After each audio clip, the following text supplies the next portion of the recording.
జై శ్రీరామ్ అందరికి. నా పేరు మంజునాథ. నేను కాపర్ డివిజన్ విజయవాడ అధ్యక్షుడిని.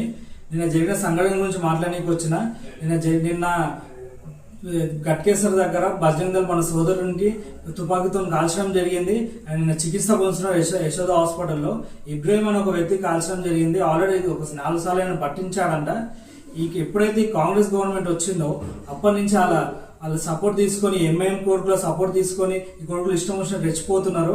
ఈరోజు ఏమో గంతును కాల్చారు. మొన్ననే పక్కన రాంపల్లిలో హనుమాన్ విగ్రహం కూలగొట్టారు. దాని ముందేమో ఆడ ముత్యాలమ్మ గుడి, దాని ముందేమో పెద్దమట్టల్లి టెంపుల్ జూబ్లీస్. వరుస హిందువుల మీద హిందూ కోత ఎవరైతే సపోర్ట్ చేస్తారో వాళ్ళ మీద దాడి చేస్తూనే ఉంది ఈ కాంగ్రెస్ గవర్నమెంట్. అట్లనే ఏదైతే ఈ ఇన్సిడెంట్ చేసిన ఎవరైతే ఇబ్రాహిం అని ఉన్నాడో వాని మీద పోలీసులు గట్టి చర్యలు తీసుకోవాలి.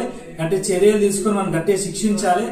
వాడిని శిక్షించకుండా వాడిని లైట్ తీసుకొని మన గవర్నమెంట్ ఏమన్నా మనం వదిలేసింది అనుకో, మీ బజరంగ సోదరులు ఎవరైతే ఉన్నారో బజరంగ దళ వాళ్ళు కూడా అందరు గన్ను పట్టుకుని హైవే మీదకి రావాల్సి వస్తుంది. ఏదైతే ఖచ్చితంగా చేస్తాము. మేము కూడా వస్తాం. మేము కూడా బీజేపీ వాళ్ళు వచ్చి వాళ్ళకి సపోర్ట్ చేసి మేము కూడా వాళ్ళతో గన్ను పట్టుకొని తిరుగుతాం. బజరంగ దళ వాళ్ళతోటి ఖచ్చితంగా చేస్తాం ఈ పని.